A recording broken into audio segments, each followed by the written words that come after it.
Welcome to Manjula life ஸ்டைலுங்க. இன்றைக்கி நம்ம இந்த மூலிகை பொருளை வச்சு ஒரு கஷாயம் செய்ய போகிறோங்க. அதுக்கு தேவையான பொருட்கள்: வெத்தலை 1ங்க, கற்பூர வள்ளித்தலை 2ங்க, 2 கற்பூர வள்ளித்தலைங்க, கொஞ்சம் துளசி,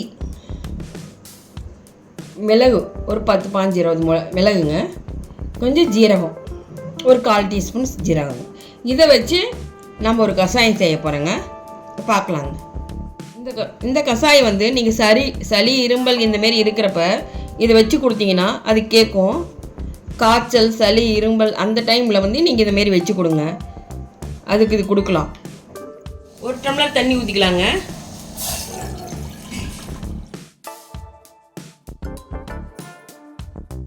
போட்டுக்கலாங்க. ஜீரகம் போட்டுக்கலாங்க.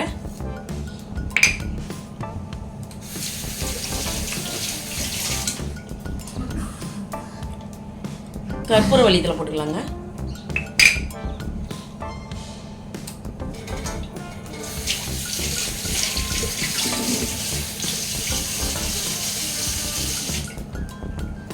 துளசி போட்டுக்கலாங்க.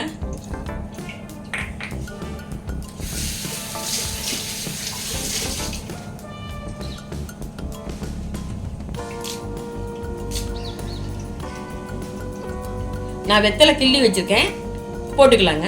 வெத்தலை இது ஒரு 10 நிமிஷம் கொதிக்கிட்டுங்க. நீங்கள் வேணும்னா உப்பு போட்டு குடிச்சிக்கலாம், இல்லை உப்பு இல்லாமல் கூட குடிச்சிக்கலாம். இந்தமாரி குடிச்சிங்கன்னா சளி, இரும்பல், காய்ச்சலுக்கு வந்து கேக்கு ஓயாமல் இரும்பல் இருக்கிறவங்களுக்கு இந்தமாரி வச்சு கொடுங்க. குழந்தைங்களுக்கு கூட கொடுக்கலாம். இது கொடுத்து பாருங்கள், நல்லாயிருக்கும். இது ஒரு 10 நிமிஷம் கொதிக்கிட்டு அப்புறம் பார்க்கலாங்க. பாருங்கள், இந்த மூலிகை கஷாயம் வந்து கொதிச்சிருச்சு. இப்போ நம்ம இதை வடிகட்டி எடுத்துக்கலாம். இதை வந்து ஒரு 4 வயசு 5 வயசு இருக்க குழந்தைங்களுக்கு கொடுக்கலாம். பெரியவங்க, சின்னவங்க, குழந்தைங்க எல்லாத்துக்கும் கொடுக்கலாம். ரொம்ப குழந்தைக்கு அது தர வேண்டாம்.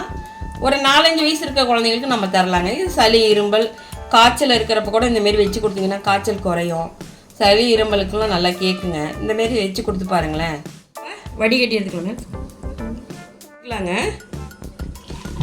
அடிக்கடி நம்ம ஆஸ்பத்திரி போக வேண்டியதில் ரொம்ப சளி, இரும்பல், மூக்கில் சளி விழுதா கூட இந்தமாரி டைமில் நீங்கள் இதை வச்சு கொடுத்து பாருங்கள், நல்லா கேட்கும். இது மூலிகை 5 விதமான மூலிகை நம்ம போட்டிருக்கோம். இந்தமாரி வச்சு கொடுத்துட்டு நீங்கள் எப்படி இருக்குன்னு சொல்லுங்கள்.